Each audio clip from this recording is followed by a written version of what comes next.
Hello, ladies and gentlemen. How's everybody doing this week? Welcome to episode number 42 of the Worship Guitar Show. I'm going to lighten myself up just a little bit. I'm going to lighten up. Come on, dude, lighten up. All right. First of all, great to see you. Give us a holler and let us know where you're tuning in from, or just give us a holler if we already know where you're tuning in from. I am always excited to be able to share about music theory. And in this particular instance, actually, I'm going to bump my volume up just a little bit here. Testing 1, 2. There we go. In this particular instance, we're sharing around one of my favorite subjects, which is the art of transposition. It is one of those things where if you don't have a fundamental comfort with the major scale, it's one of those things that can be really terrifying and totally threatening. And so kind of the fun thing was, last night I did a taped worship service, or whatever it is, that captured worship service, on a Monday night for what's basically going to be this Sunday service. And it was really interesting getting a chance to kind of get back, if you will, kind of in the saddle and just kind of observing how I approach things. And as it turned out, this particular song, by accident, because there was a ton of materials, an average of about 5 different attachments, or up to 9 for each of the 4 different songs. But for Good Father, the track accidentally didn't get included. And so for those of us that have, which is pretty much all of us who've played Good Father, we would know that there's multiple versions out there. There's a House Fires version. There's a Chris Tomlin version. And so then you kind of go, well, which one actually is it going to be? And as it turns out, there was actually, there were some backing tracks, so I could tell from the little guitar part that was actually Daniel's guitar work. They're kind of hanging out in the background. So in any case, the point being is that as I was kind of going through the different songs, I was very much aware of how much I was using my knowledge of the major scale and ear training to kind of navigate that whole group of chords, and where there were melodies and so on and so forth.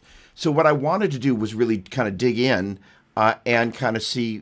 Now that's interesting. I'm only seeing Bruce's comments here. So let me just make sure everything is going. Okay, good. All right, good. That looks good. And let's take a look. That looks good. Okay, good. Let me just get over here and make sure everything. Oh, interesting. Okay, good. All right, good. That looks good. Nope. Quiet over there. Okay. People are just bashful tonight. Okay. Well, that's okay. Everybody's like, oh no, music theory. Okay, so first of all, let's take a moment here. I love watching myself on the replay. Now I can bring that down just a spot. I'm going to jump on over here to our first kind of overlay here.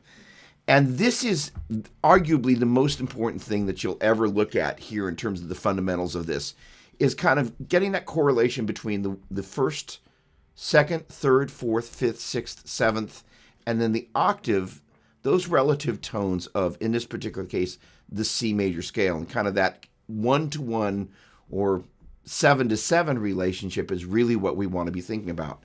So if you take a look, I've got 4, not including the doubled 1, uppercase Roman numerals, 1, 4, and 5. And then there are 3 lowercase with a minus sign Roman numerals, 2, 3, and 6. And then there's that little 7 with the circle with a slash through it. And collectively that indicates that the order, and I'm going to jump over to the key of G major for just a moment here. And that basically hits you going G major, A minor, B minor, C major, D major, E minor, F sharp diminished, G major, F sharp diminished, E minor, D major, C major, B minor, A minor, and G major. So here's the thing. You can also think of that as the 1 chord, 2 chord, 3 chord, 4 chord, 5 chord, 6 chord, 7, and 1. 1, 7, 6, 5, 4, 3, 2, 1. And then so that's that G. And if you take a look at this little guy right here, and you take a look at this guy right here, you can see that's kind of hiding inside there. And basically, there are lots of different ways that we can play G. And so this is part of the psychology that I employ, is that hopefully being a good influence if you take a look, for example, oh, right.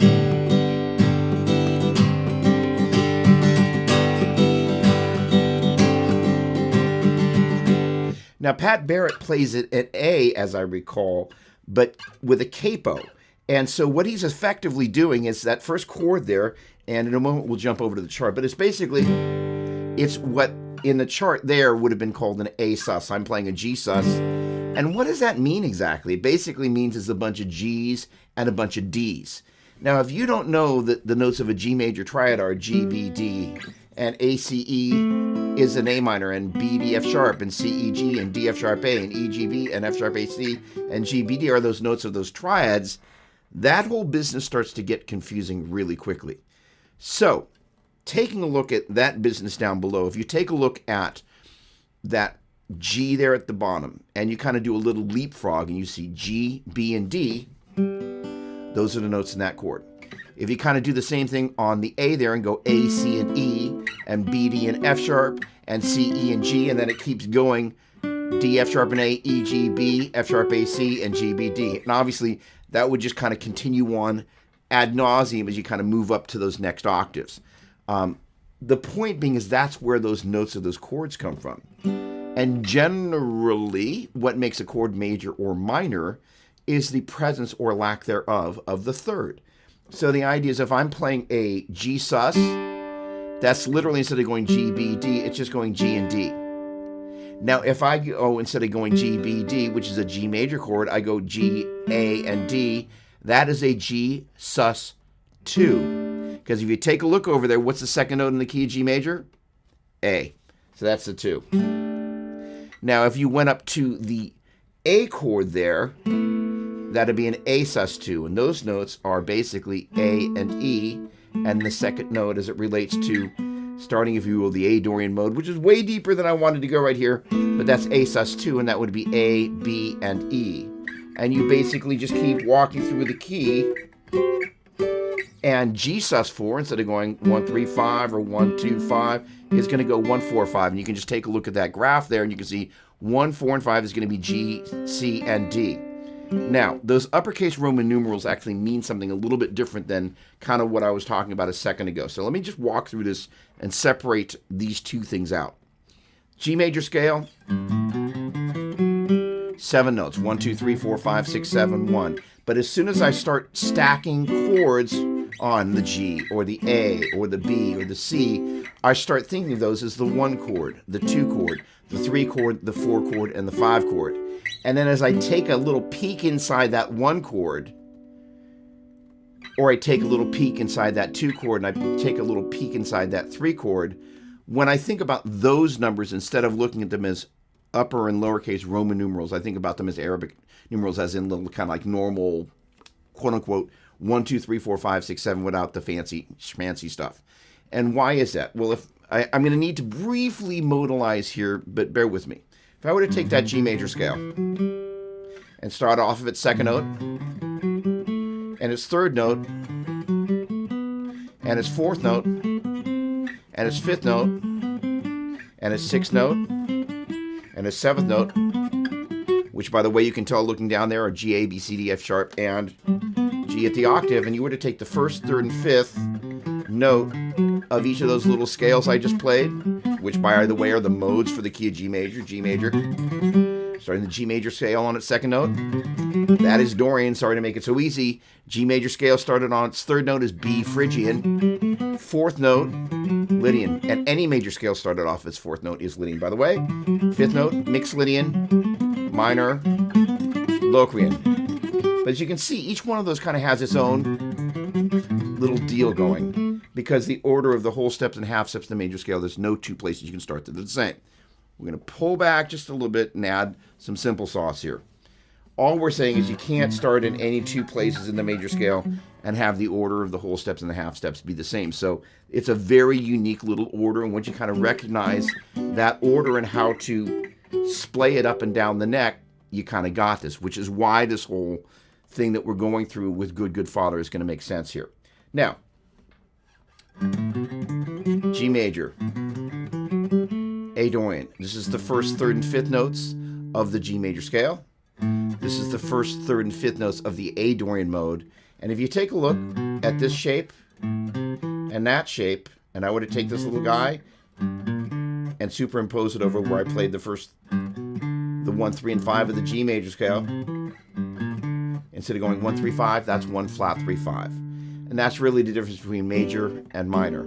And then diminished, instead of going 1, 3, 5 for major, 1 flat 3, 5 for minor, and 1 flat 3, flat 5, that's diminished. Major, minor, and diminished. And just take my word for it. It goes like this in this order, okay? And taking a look at those Roman numerals, the 1 is major, the 2 is minor, the 3 is minor, the 4 is major, the 5 is major, the 6 is minor, and the 7 with that funny little circle with a slash through it, that's diminished.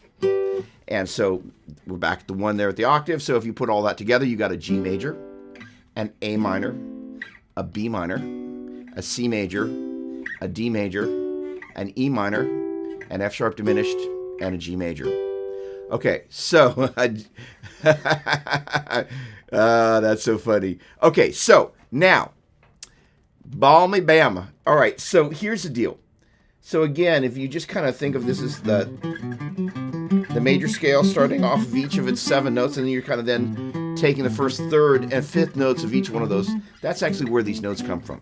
Another way you can think about it is if we're in the key of G, and this is G, B, and D, I can just walk up G, A, B, C, D, E, F sharp, and G, and I can go B, C, D, E, F sharp, G, A, B, and I can go D, E, F sharp, G, A, B, C, D, and collectively that gives me G, B, D, A, C, E, B, D, F sharp, C, E, G, D, F sharp, A, E, G, B, F sharp, A, C, and G, B, D.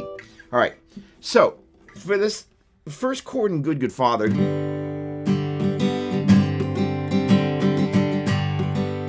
he's just hitting a G, a D, a G, and then right there, he's actually hitting the B, which makes it a G major. And that's basically going from a G major to a G sus4.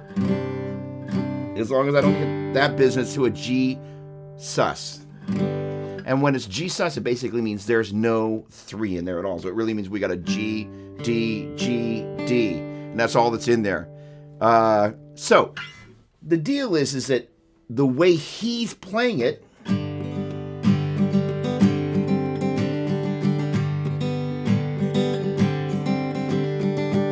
so I'm looking at that, I'm seeing, all right, he's got the 3 and the 4 and the 5. In other words, if you think about the G major scale as in G, A, B, C, D, E, F sharp, and G, he's playing B, C, D, which is the 1, 2, 3, 4, 5.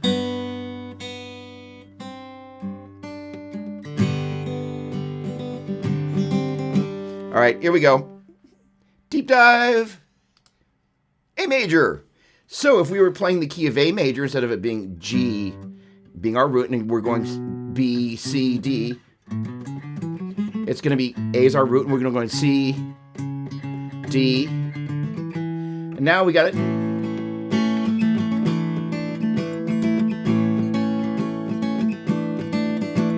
So basically what I had to do there was basically take this voicing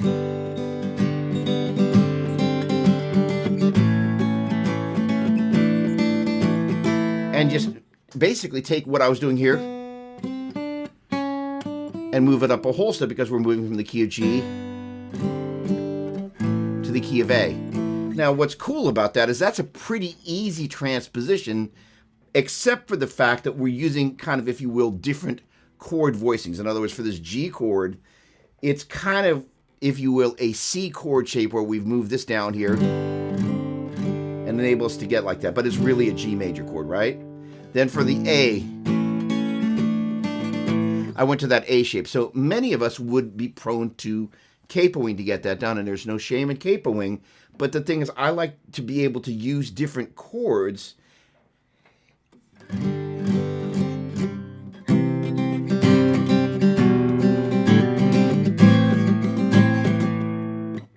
Oh, sorry. Key of G, D. 4 chord. 3, 2. And then the 5 chord. That is a... Well, take a look at the chart. Oh, sorry. My bad. I'm in the key of G. I will attempt not to be a total moron like that. So I'm basically there at G, which if you take a look above G, you can see it's the 1 chord. When we go to C, that's a 4 chord. B minor is the 3 chord. A minor is the 2 chord. D major, if I play the right chord, is the 5. 4, 3, 2, 5.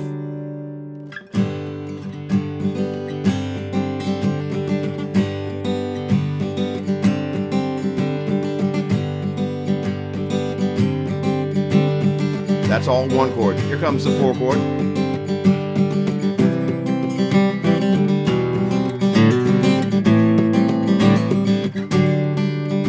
Now I'm going to transpose that up to A. Here we go.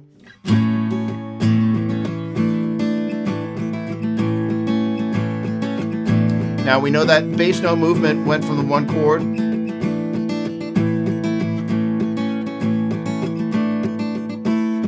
four, 3, 2, 5.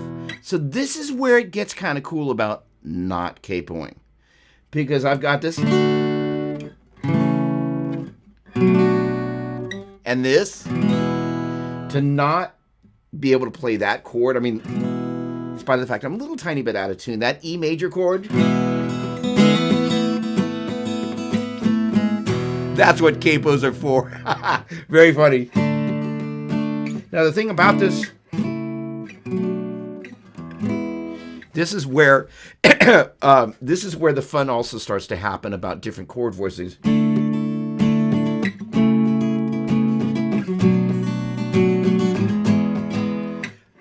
So I'm playing a D sus2 there.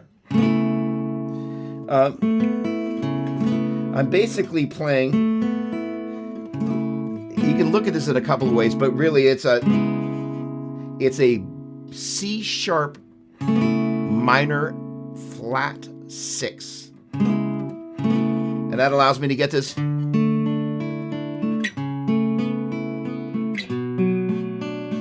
then instead of playing this E, I'm playing an E major in first inversion.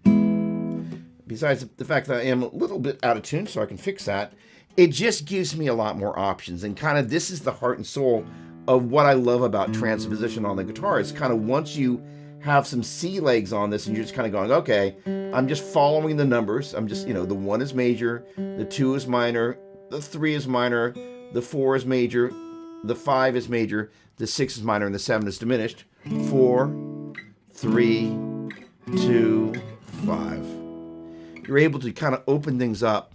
4, 3, 2, 5. So I kind of just navigated back from A to G.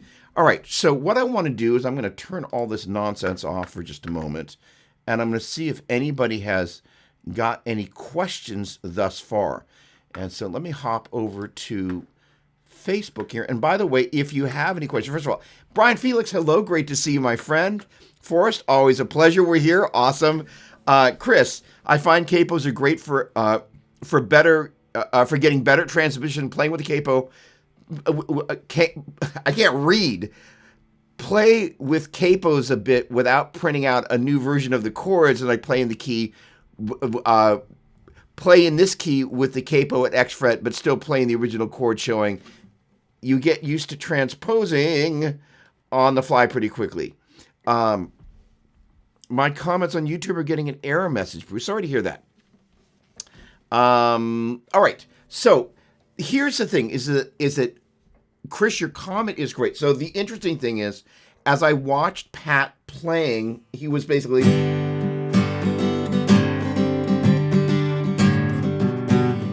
not like that. So when he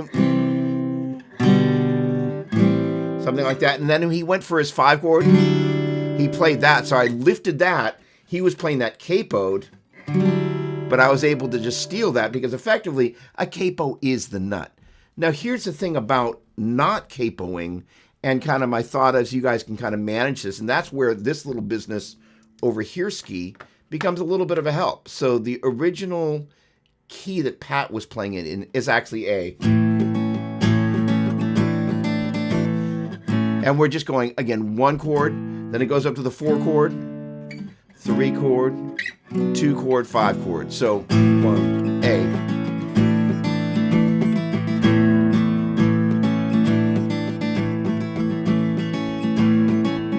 The other thing is usually you got some time to think about it. Here comes our 4 chord, D chord. Now here I've got a D sus2 that I'm playing there. Now that guy right there is an A major over C sharp. So rather than going D major, B minor, sorry, C sharp minor, which is the, so backing up a step, we're going 4, 3, 2, 5. D, C sharp minor, B minor, E. And when I say D and E, I mean D major and E major. So let me say that again. D major, C sharp minor, B minor, E major. That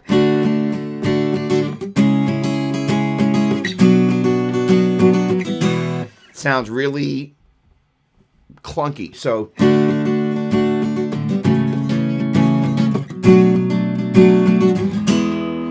which to me sounds a lot prettier. So I'm just taking the D major, knowing that the next one I could have gone to my that guy, but I can also go that guy, which is basically just an A major chord, but I'm playing the C sharp in the bass. And if we take a look at the notes of an A major chord, it's A, C sharp, and E, and I'm just taking that A major and putting that C sharp in the bass. So that's an A major in first inversion. So this is where kind of the transposition kind of allows you to open up some cool things. And I'm going to go to a B minor 7. And then if you take a look at the shape right here, I'm taking the 4th, 3rd, and 2nd strings and just moving up a whole step from this B minor 7 to that E major. So that's D major. I'm going to call that a over C sharp, B minor 7. And even though this right here is basically an E major in first inversion, because I'm hitting the low E string, that's just an E major. And if instead of hitting that F sharp there on the high E string, I go to that open E, that's a D sus2. And if I can keep that ringing, there's a nice little movement hat.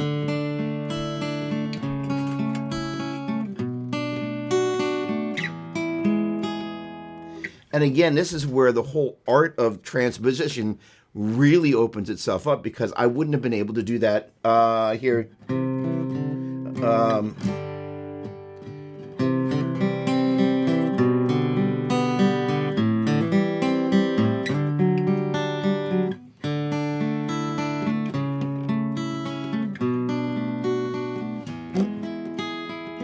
Now, you may ultimately decide that one of those quote-unquote guitar arrangements is the one that you want to hang on to and then capo to get that, which is great. But if you don't spend some time fussing around without the capo on, you may never make that journey. And that's kind of one of the reasons where, generally speaking, I will do anything humanly possible to not use a capo, because the chords are waiting to reveal something new to me that I'm always excited about finding. Oh, Sahara, awesome, thank you. Welcome aboard. Awesome, awesome, awesome. I hope I didn't go too modal on you at the beginning there, but fantastic. And yes, here's the thing. Let me be really clear. There is nothing wrong with K-point, because it enables you to take one arrangement and just move it around the neck. No shame in that. But being able to add all that extra stuff is really cool. All right, so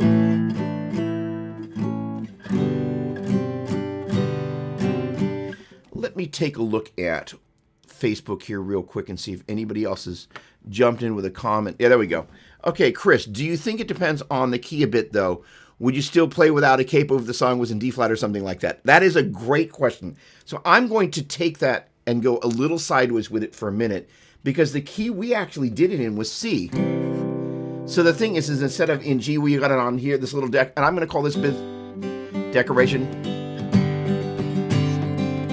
There it is in G.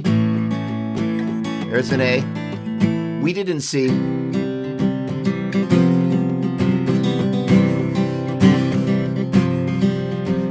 Now, I didn't actually hit the G in the bass there. I kind of went.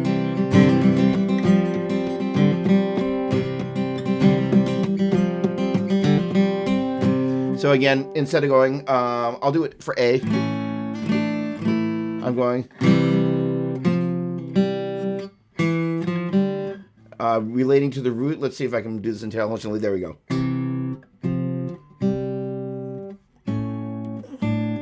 So that's the same movement. That is to say, I'm in the key of A, and I'm playing the 3, which is C sharp, D, and E. Now when I move to the key of C, hello here, I'm going to hit C and E, F, and then G. So, and I'm going to keep this first finger down here on the C.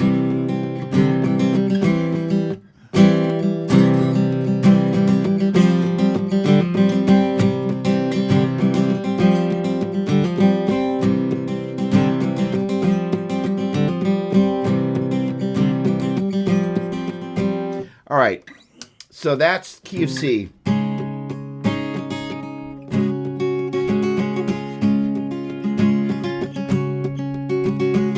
Let's do E flat. Let's do B flat.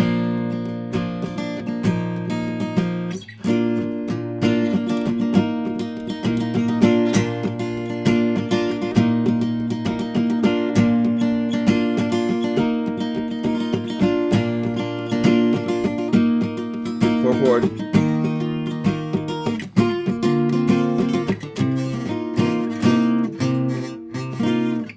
I was thinking about playing the 2 chord.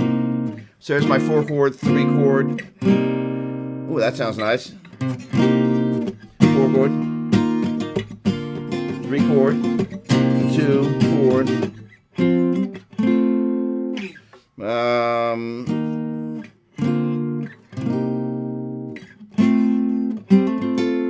That's one of the other things that I do.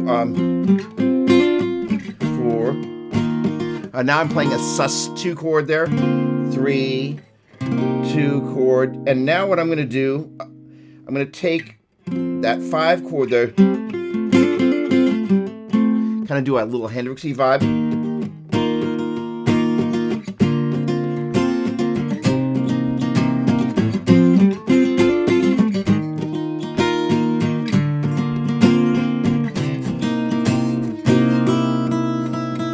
Don't hit the high E string in B flat.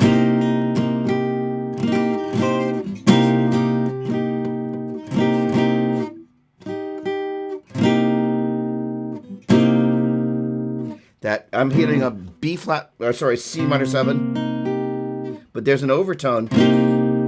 I blatantly have my hand cupped around the high E string there, but that chord,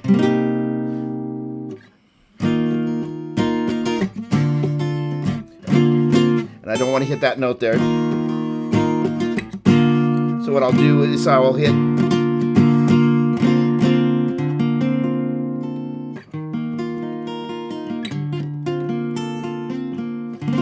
I just don't like the way that sounds at the top. So what I'll be doing is I'll be strumming and I have my pinky against the high E string.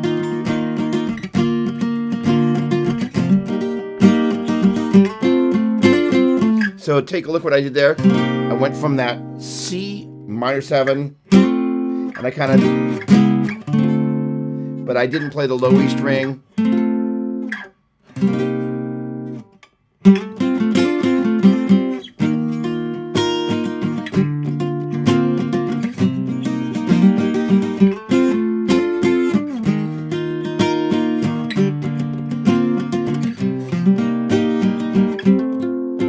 I didn't play it very well, so let's slow it down.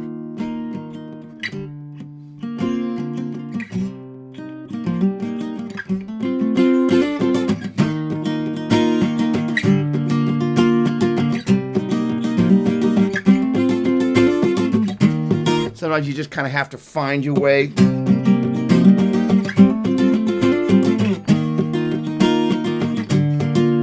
Now what I'm doing is I'm not using the pinky on the high E string, but I'm purposely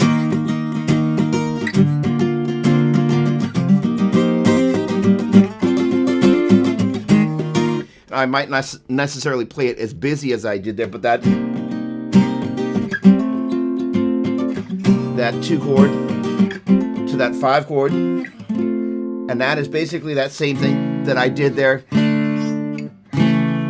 but that was the 1 chord in first inversion. Now I'm doing the same thing with the 5 chord. So I use these same tools over and over. So that is to say, let's take a look at the graph up above, the upper part there, where it's a 1, 4, or a 5. Let's say I'm in the key of C major. So C major, F major, and G major. I can basically take this little bit of the chord here and put the 3rd finger in the bass like that. That's going from C major to C major in first inversion. I can do the same thing with F major in first inversion, G major in first inversion. So as soon as you have a major chord, especially with this chord shape, makes it super easy to get there. So we were basically walking down 4 chord, 3 chord, 2 chord, 5 chord in first inversion.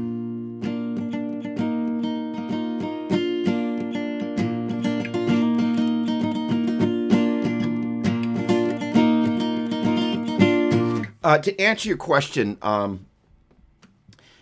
B flat is really treacherous, but, operative word but, learning to find, okay, so it was a really, really great question. Friedman, how you doing? Welcome aboard. Thanks so much for joining us. The tuner you're using from, so this is just the which version of the TC tuner is? I don't have enough light in here. Polytuner TC, great little tuner, and I love these. I don't really like the look of a headstock tuner, but at the same time, it gets the job done. All right, Chris. So the deal is B flat. It's a great question. D flat, B flat. Those great. Okay, here's the other deal: is I spent a lot of time playing with a worship leader that loved to live in B flat. That was where their voice lived, and I was like, you really got to watch out for the open B string, and you really got to watch out for the open high E string. But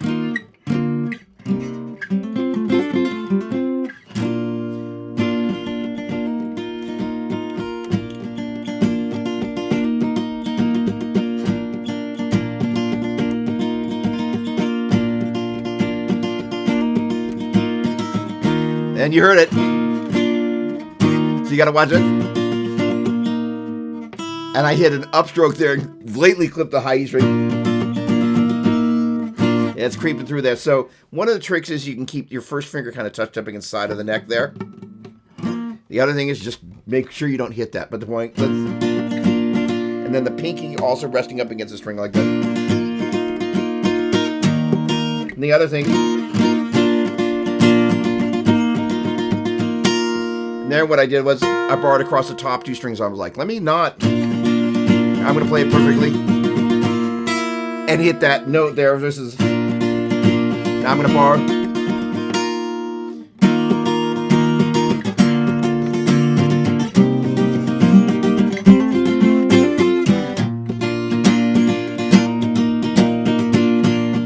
In any case, if you don't jump in and play in B flat major, and you have a worship leader that just loves to lead in that key that leads from keyboards, it's just going to be a key that you're always going to be capoing.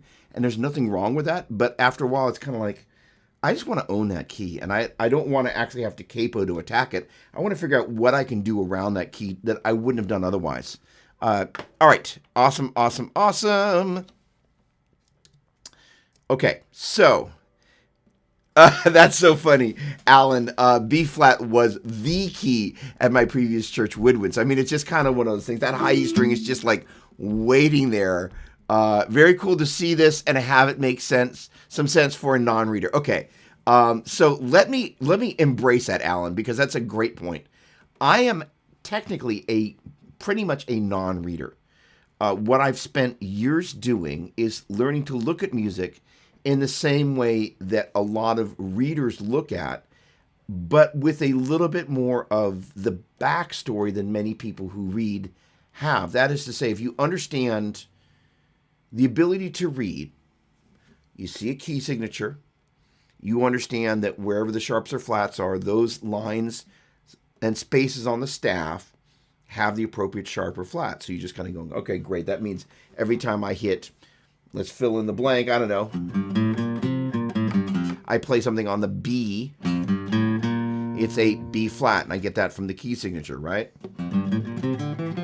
So I know that, but that's not the same thing necessarily as having kind of going, all right, key of F, hold a G, hold a A, half to B flat, hold a C, hold a D, hold a E, half to F, as in 1, hold a 2, hold a 3, half to 4, hold a 5, hold a 6, hold a 7, half to 1. If I were to take the first, the third, and fifth tones, that would be F, A, C, G, B flat, D, A, C, E, B flat, D, F, C, E, G, so on and so forth. So you kind of begin to use the notes to build the blocks as opposed to just reading what's on the page. And after a while, you kind of get comfortable playing in those different things. So F is a great key.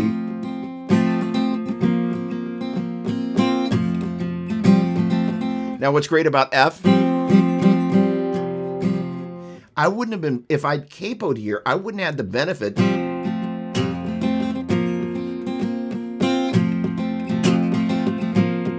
And I should also point out, I have taken this motif of this, basically the 3, 4, 5, 3, which is Pat was doing basically. He was doing.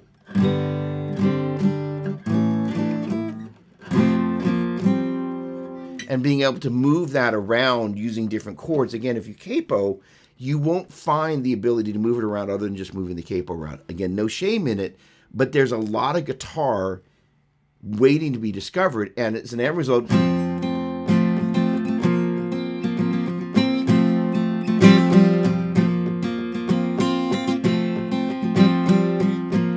And let's see, let's lose a bit.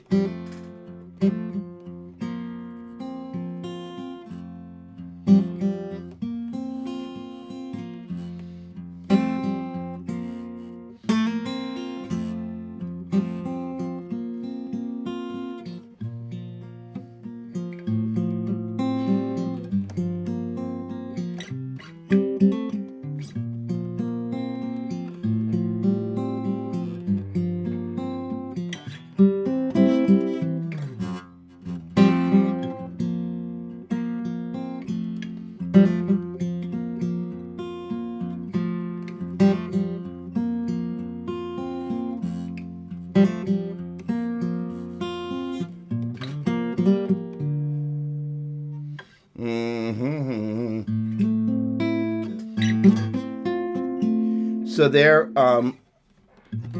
okay, backing up a step, putting on the handbrake. At that point,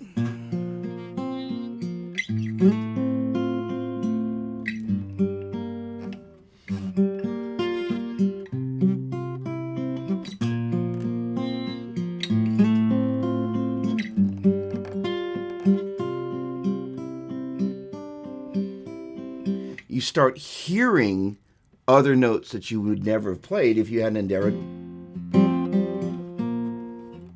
Sorry, it keeps over the 1 in the bass.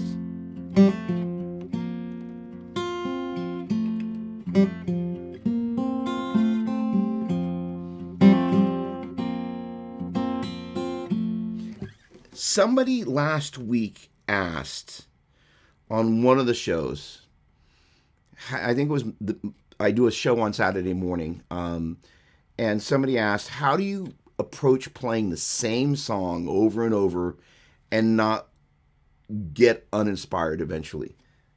This is where it happens, because all of a sudden, because I've played Good Father a whole bunch of times.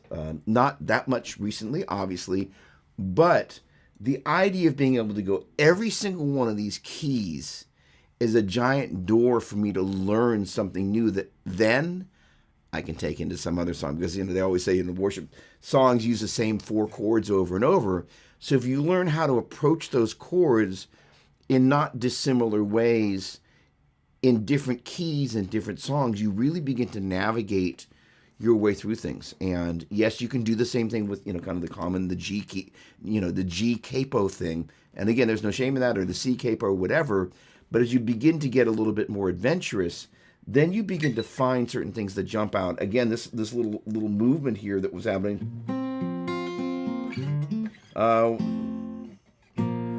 Right. Oh, well, it was a 4 chord, 3 chord.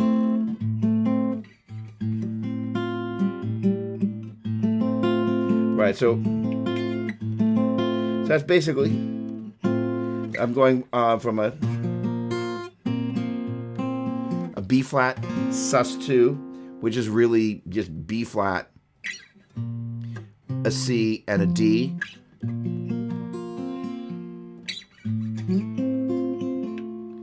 And what I'm doing there, really should be the 4 chord, 3 chord, but what I'm doing, playing this nice little inversion here. It's kind of it's playing a little bit of a musical trick, but it's the sort of thing that a keyboardist would do.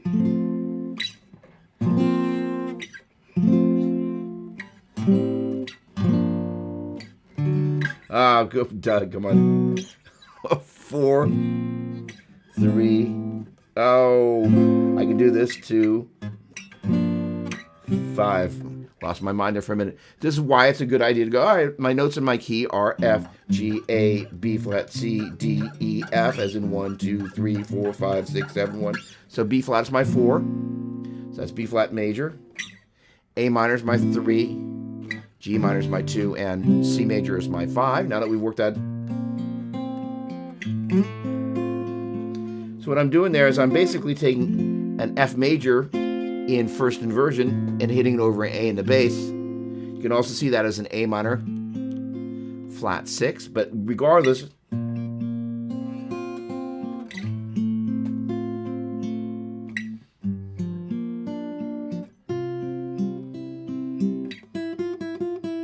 so that little business happening there.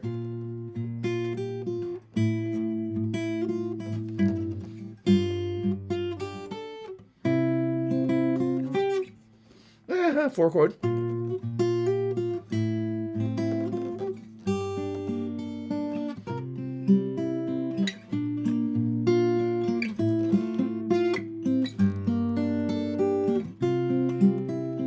I promise you, when you start doing that stuff and do it, having it worked out, the worship leader turns around most of the time and goes, because you're giving them as opposed to.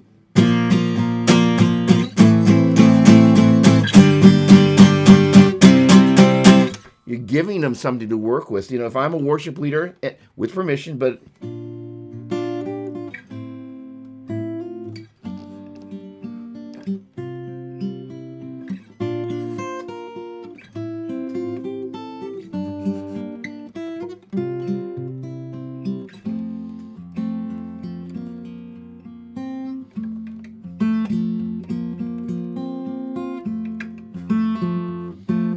yeah, I'm hearing it.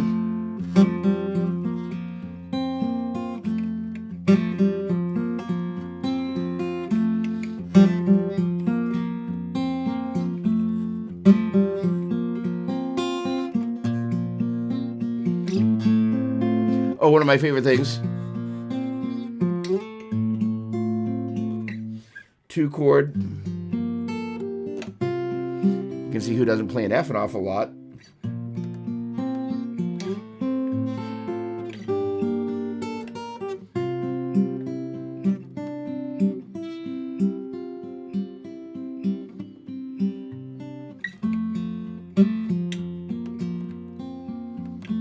Here comes the one on top.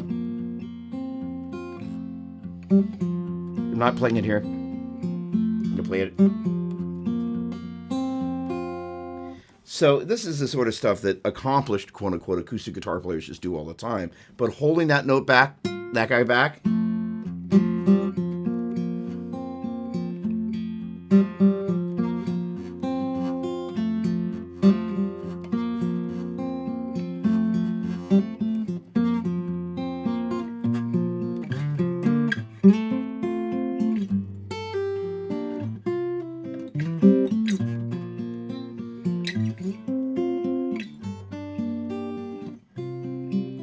that little walk,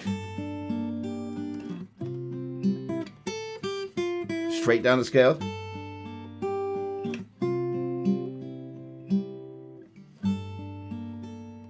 So say you're playing behind a pastor before the song starts.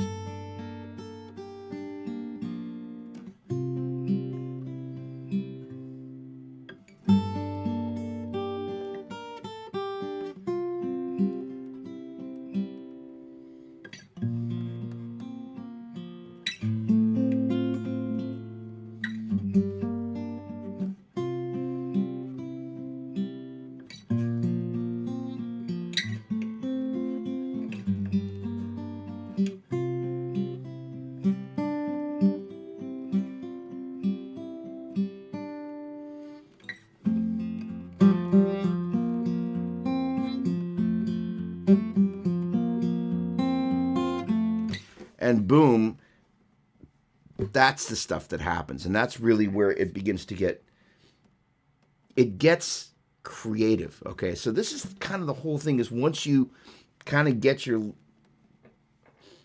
legs for walking around and doing these things, you all of a sudden see all these doors start to open.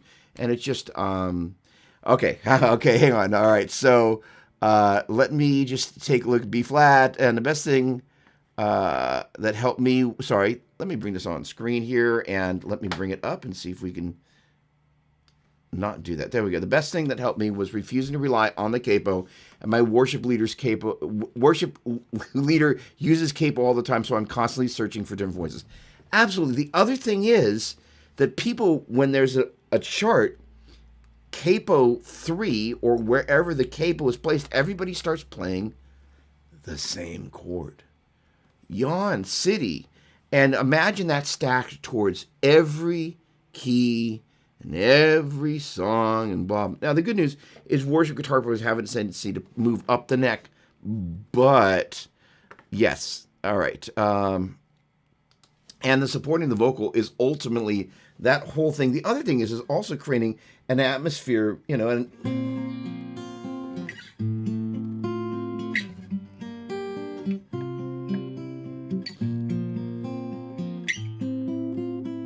ooh.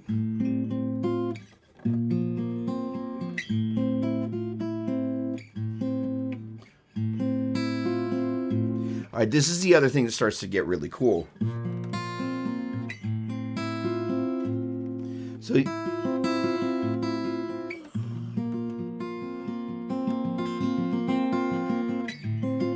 going to bring your comment off here.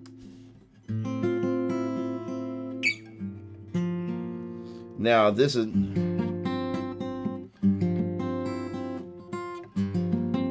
well, that's chord's a little bit of a pesky guy there.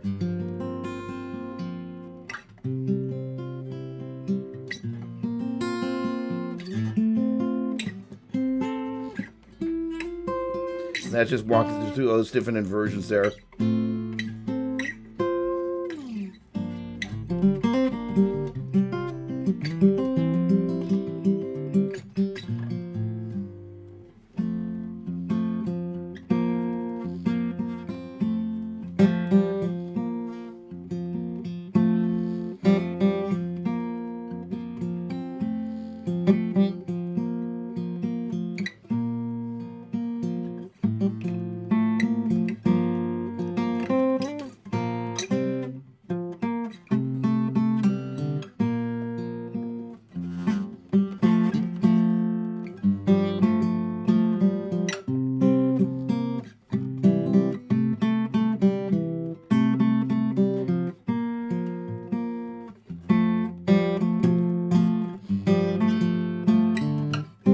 And all of a sudden you start going, oh, let me start putting the melody inside the chords there, because you begin to go, oh, there's that melody note inside there.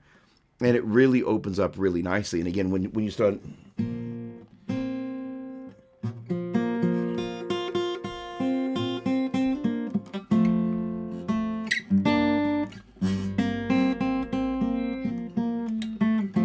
The other thing is you start beginning to be very aware if you know this, all right, F, G, A, B flat, C, D, E, F.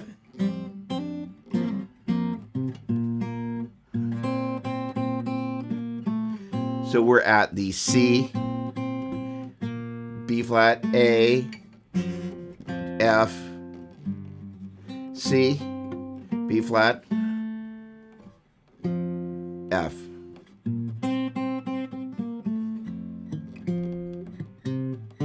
Six, D, F, G, A, 5 chord, and there's that G. All of a sudden you start kind of getting this inside relationship with what's happening with the notes in the melody.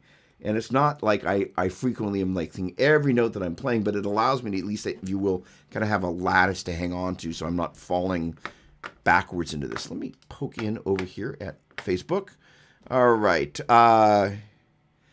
All right, Craig Cook. It's also very helpful for basses, giving us more choices of support song. All right, Craig, Welcome, bass player. Hello. So this is the great thing is one of my favorite things is, let's say for example, where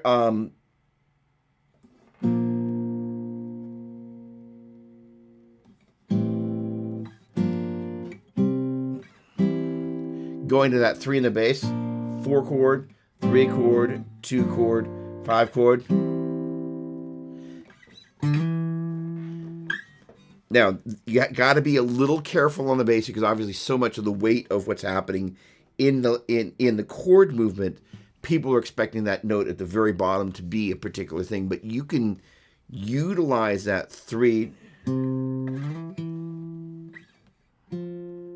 can walk. The great thing about the 5 chord, the 3 of the 5 chord is the 7 of the key. That is to say, if we're in the key of C major, the 5 chord is going to be key of C major. Let's go to the key of, C will be fine.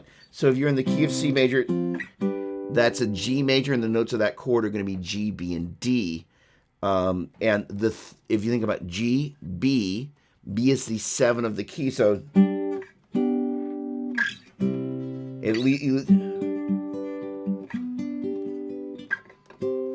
really is this lovely walk. So that's say I'm at the 5 chord, so I'm at 1 chord, 4 chord, 5. It's a nice little note to just kind of walk up, but you're really aware of what's happening inside the arrangement as you're doing that. Okay. Thanks, Melissa, for jumping in. Okay, so let me see if let's jump over to A here for a second here. So let's take a minute and actually let's walk our way through this little melody thing. Now, I mentioned earlier that these uppercase Roman numerals really kind of relate to the thing of each one of these notes in the key as kind of the bass note, and that the notes are basically, you're starting the major scale off of each of its 7 tones, and in so doing, I've got the key of A written up there, so I'll play an A, and in so doing,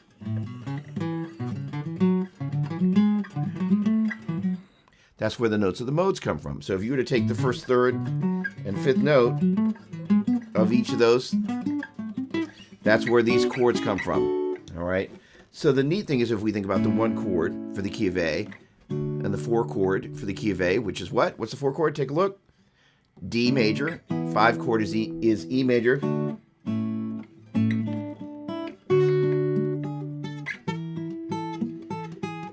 Try not to hit an A sharp there.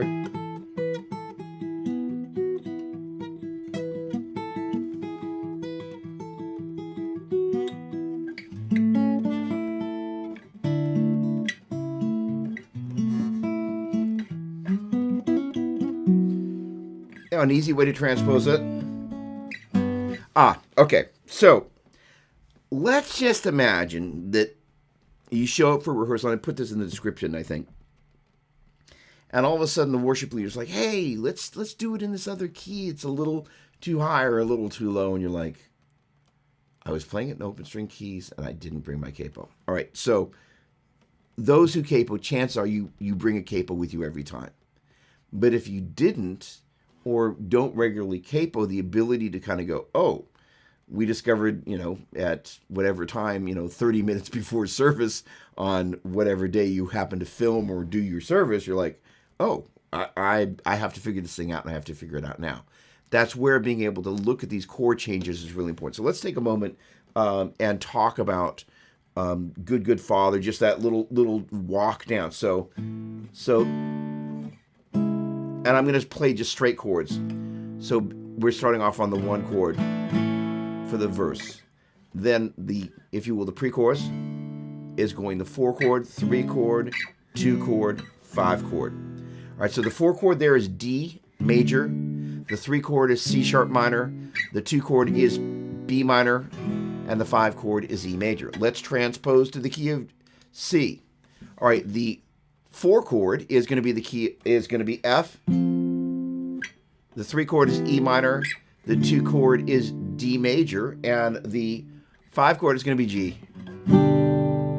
Again, let's take a look at that. We were just walking down. If you walk your way up to the 4, that's going to be F, E minor, D minor, and G major.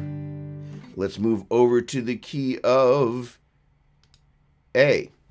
So 4 chord D, C sharp minor, B minor, and there you got that nice big E.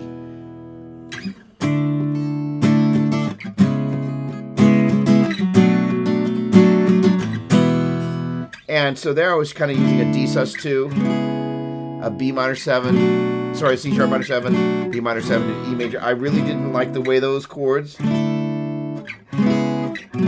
that sounded really blocky, so if they sound blocky,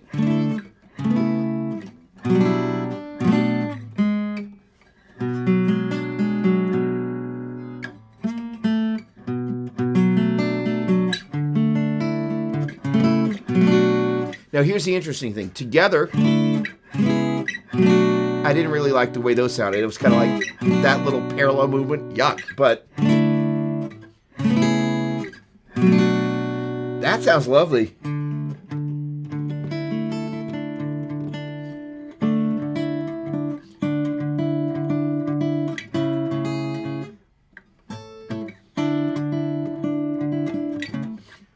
Trying to play something I can hear, but I can't play.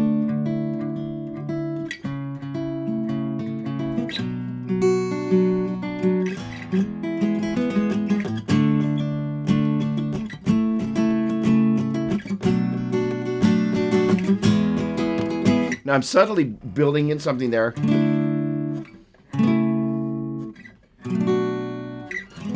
That is to say, we got this first chord, second chord, third chord, fourth chord, which is really the 4 chord, 3 chord, 2 chord, 5 chord, lift. That little.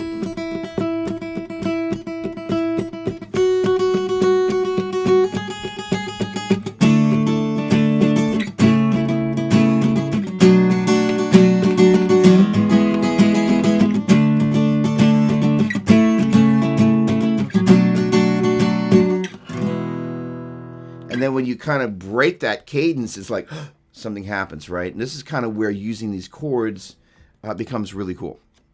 All right, so I'm going to see if there are any more questions, and tonight is going to be I like diminished chords. There we go. What's going on, Brandon? Good to see you.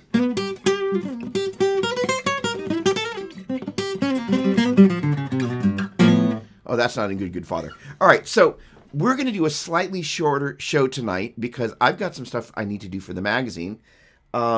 And I'm going to just make sure we don't have any last questions here because I don't want to leave people hanging. And I have a feeling with this type of stuff, usually people are sometimes a little taking it in because we don't really, in kind of the worship community, talk a lot about the principles of transposition, nor do we spend a lot of time talking about some of the opportunities it gives you.